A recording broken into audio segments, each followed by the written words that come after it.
You're listening to localwebradio.fm. Community-minded, locally focused.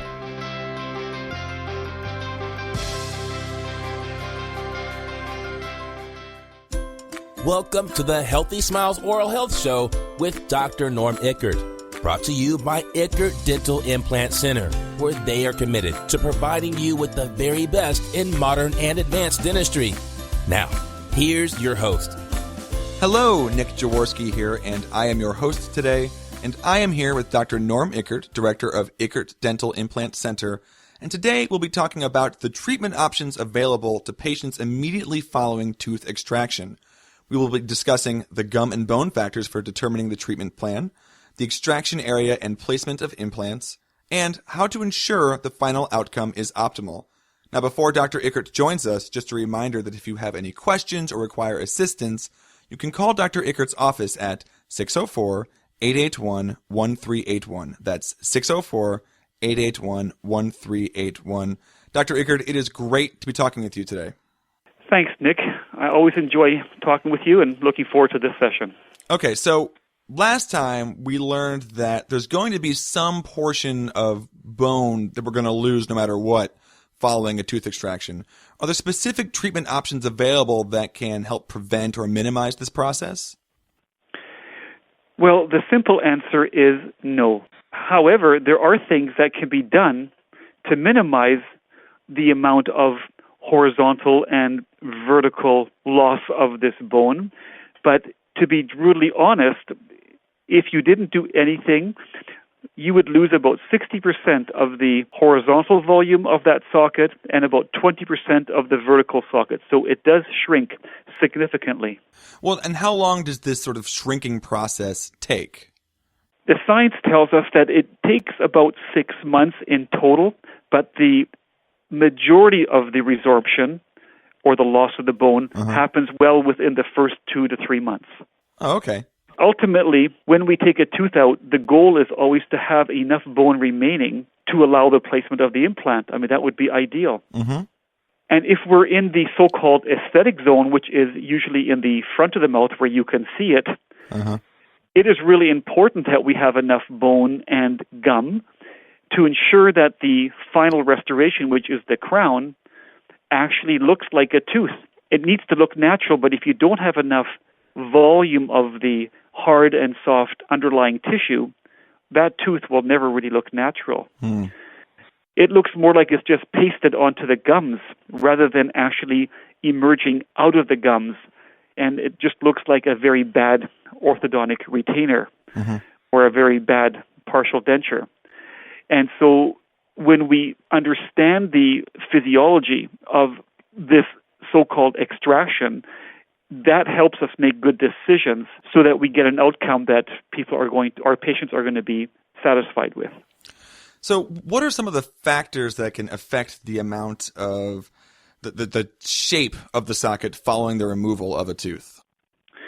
You know, it's really interesting, Nick, because you would think that what's the big deal? You take the tooth out and you'd think that everything would just look pretty much the same, but it's not that way at all. One of the most important factors is simply the genetic makeup of the bone in that area or for that patient. And that means how thick is the bone around the tooth, and that varies from patient to patient. And I think I've mentioned in other podcasts that the bone in the front of the mouth on the upper front teeth that is sitting against the root is usually less than a millimeter thick, so it's super thin. So the bone is naturally, the greater the chance that the bone will not change shape or resorb as much.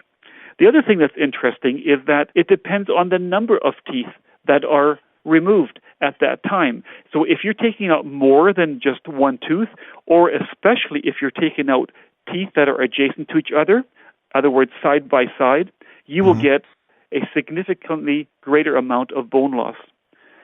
And, of course, our old friend smoking always enters the picture. It's just very interesting that people who smoke have a decreased oxygen level to the tissues when they heal, and so therefore there will be more bone loss. And of course, just trauma itself at the time of the extraction will affect how much bone is remaining following the removal of the tooth. So it sounds like you can't totally prevent sort of the changes that are going to happen in the socket after the extraction of a tooth. You know, we've got smoking, we've got, you know, the location of the pulls, where the teeth are pulled. But so what can you do as the dentist, as the expert, what can you do to sort of help create a site that will accept a nice implant? Well, I think the really important part to this question, Nick, is that it boils down to looking at each individual patient as a unique entity, understanding the variables, and really understanding how normal wound healing works. Because normal wound healing is something that's universal to the entire body. And it's something that is very difficult to try and alter. So once we understand the parameters, as you mentioned, the thickness of the bone and the number of teeth that are being taken out at the same time, then we have to say, how can we best make this wound heal as quickly as possible to minimize the amount of damage that happens? And so it's not an answer that is the same for every single extraction. It varies depending on the circumstances that exist around that particular tooth to be removed, or even the location.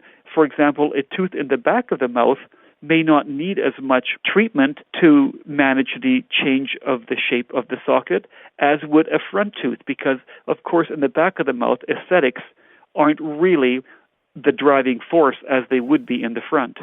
Okay, so is there one thing, though, that would make the most difference in sort of minimizing the negative impact of the removal of a tooth?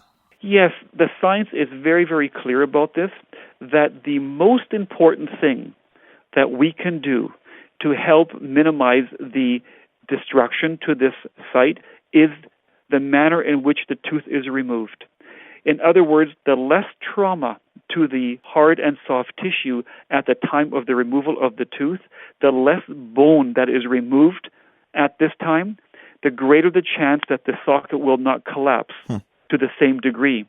And so we often tell our patients that it will take more time to take the tooth out than it will to place the implant. And we actually mean that.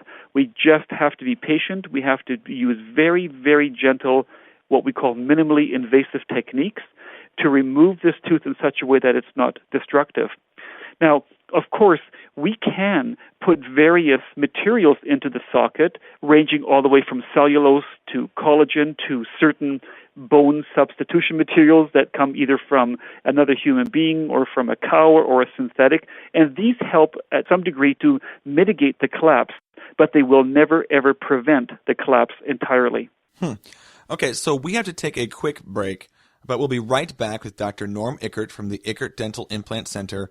And when we return, we will be talking about extraction and placement of implants. So don't go anywhere. We will be right back.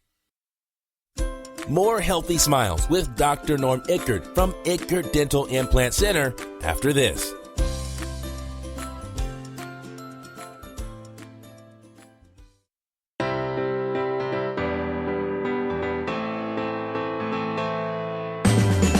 Take control of your financial future with sound investing with Byron Stryloff, Senior Investment Advisor and Chartered Financial Planner with over 30 years of experience on the Business Channel on localwebradio.fm.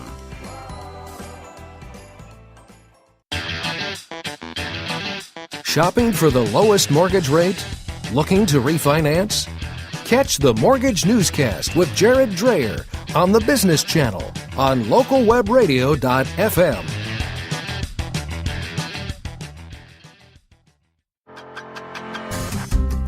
Buying or selling a home on the Semiahmoo Peninsula? Catch up on local market conditions on This Week in Real Estate with Lance and Connie Marples from Sutton West Coast Realty on localwebradio.fm. To schedule a face-to-face consultation, you can reach Lance and Connie at 604-538-8888. That's 604-538-8888. And visit them online at www.surreywhiterockhomes.com. It's time now for more Healthy Smiles with Dr. Norm Ickert. All right, we are back with Dr. Norm Ickert, and we're continuing our discussion on the factors that determine the best treatment after extraction. Okay, so during the break, I was just thinking about it, and okay, if we're going to lose some bone and there's a sort of a period of healing, wouldn't it just make more sense to place the implant as soon as the tooth is removed? That's a genius-level question, Nick, and it's something that certainly has been proposed throughout the world with thousands of dentists. And the truth of the matter is, after several years now of having studied this, it actually is not the best treatment in most cases.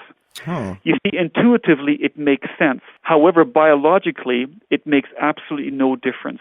In other words, just putting the titanium implant into the socket doesn't actually stop the genetically predetermined process of the bone to be lost. Remember, what we said initially is that when the tooth is taken out, there is a certain portion of the bone which surrounds that tooth, which comes with the tooth. Right. In other words, the part of the bone belongs to the tooth, not to the patient. So the very fact of just taking the tooth out will predispose the patient to the loss of bone.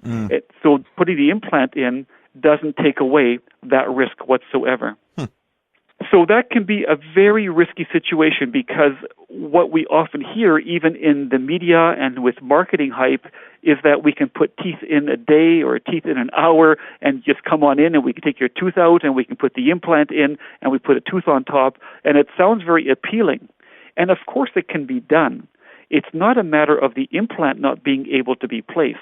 What we're really focused on is, what will this look like in half a year or 2 years down the road when all the resorption has taken place and we know that the gum always follows the bone.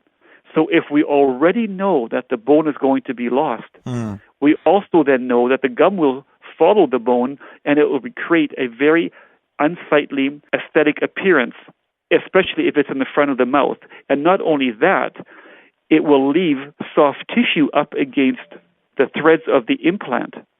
And that is a recipe for disaster, as bacteria will get between the soft tissue and the implant, and it'll be extremely difficult to keep that clean and highly likely that there will be an infection in that area.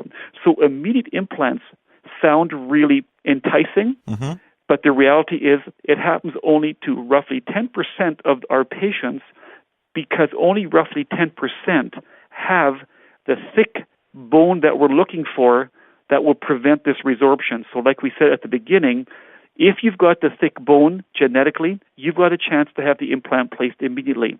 But probably 90% of the people do not have that thick bone. Okay, well, I understand that, there's things that are called bone grafts. But what about soft tissue? I mean, does it also need to be grafted?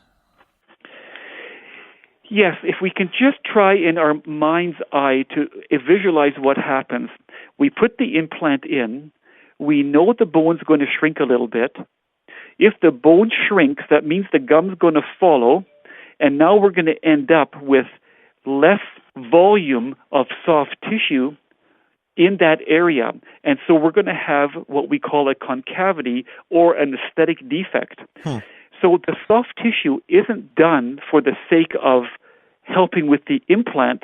The soft tissue is performed to help with the aesthetics of the entire area. So you're trying to build out the tissue horizontally to give the illusion that no bone has been lost. And it makes the crown that comes out of the bone and out of the gum look more natural. So I can honestly say that with almost any extraction and implant that we do in the front of the mouth, we do both a hard tissue, which is a bone graft, and a soft tissue graft to try to minimize the damage that happens when we remove a tooth, so it ends up looking really good at the end. Okay, so let's say that I needed to have a tooth extracted. What would be a normal scenario from start to finish?